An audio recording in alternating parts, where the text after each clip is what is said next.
Assalamualaikum, selamat pagi. Okey, rujuk pada PBP bahagian 1, projek minggu ni bermula 6 hingga 12 Oktober. Okey, bahagian 1 minggu ni lah. Bahagian kedua 13 Oktober hingga 19. Penilaian pentaksiran akan dibuat lepas murid hantar kedua-dua bahagian. Ini adalah kemahiran dia. Kita guna tajuk operasi bahagi. Menyelesaikan ayat matematik bahagi bagi sebarang nombor dalam lingkungan 10,000 dengan nombor 1 digit, 10, 100 dan 1000. Okey, pada akhir projek cikgu harap murid dapat melengkapkan ayat matematik bahagi dengan betul. Okey, arahan rujuk pada modul bahagian 1.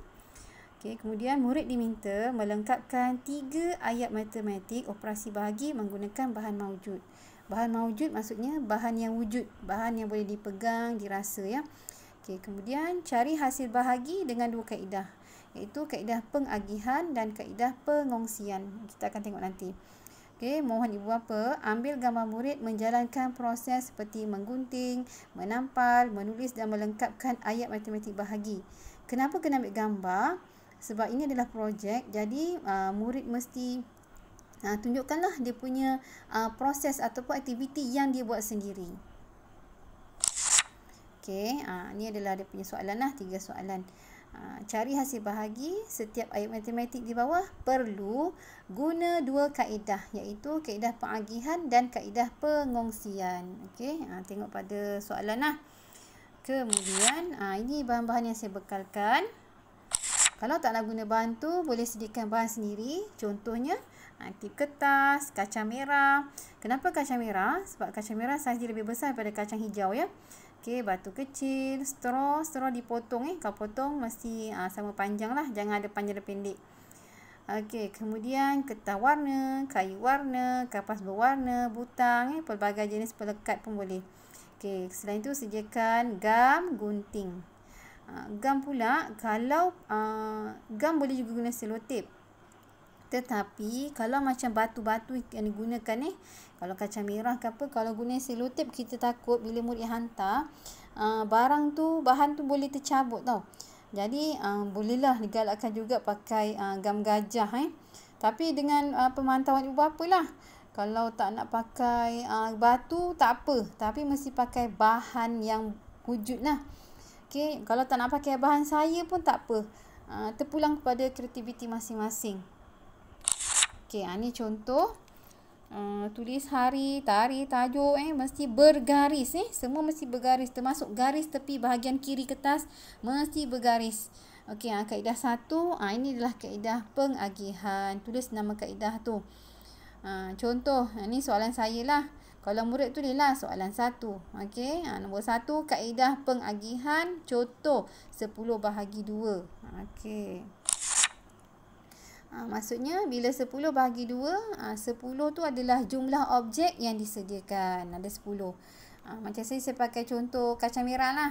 Bukan terus lipas ni. Ni kacang merah. Kumpulkanlah dalam 10. Sediakan dulu 10. Kemudian bahagi 2.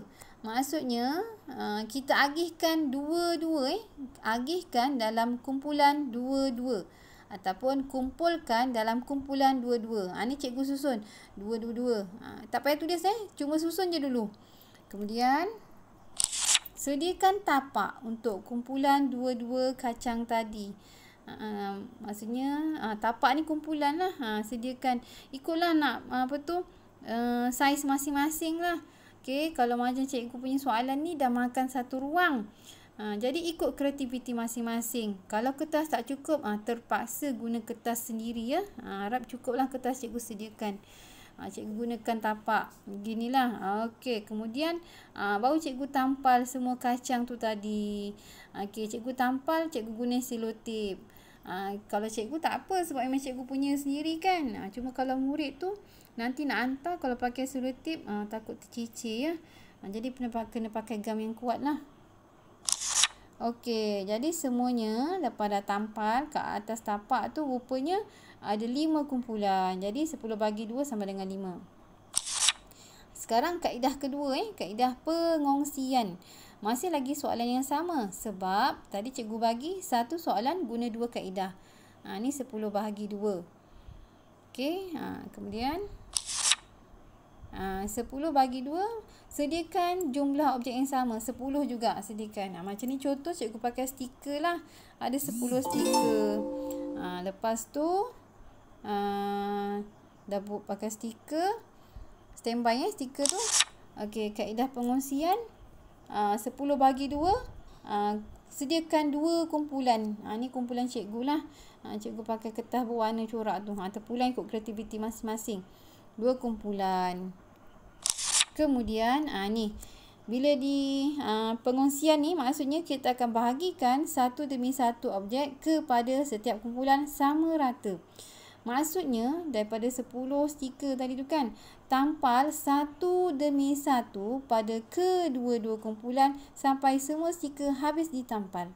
Okey, contoh mula-mula 1-1, lepas tu cikgu tampal 2-2, kemudian 3-3, kemudian 4-4 dan kemudian 5-5 sampai habis ditampal.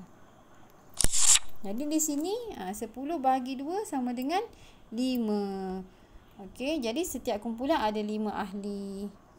Okey, kemudian pastikan guna kedua-dua kaedah untuk setiap soalan. Tengok dekat sini pun kita nampak perbezaan bila guna 2 kaedah walaupun jawapan sama tapi dia punya jalan kerja berbeza. Okey. Itu sahaja untuk minggu ni. Kalau ada soalan boleh tanya cikgu nanti ya. Terima kasih.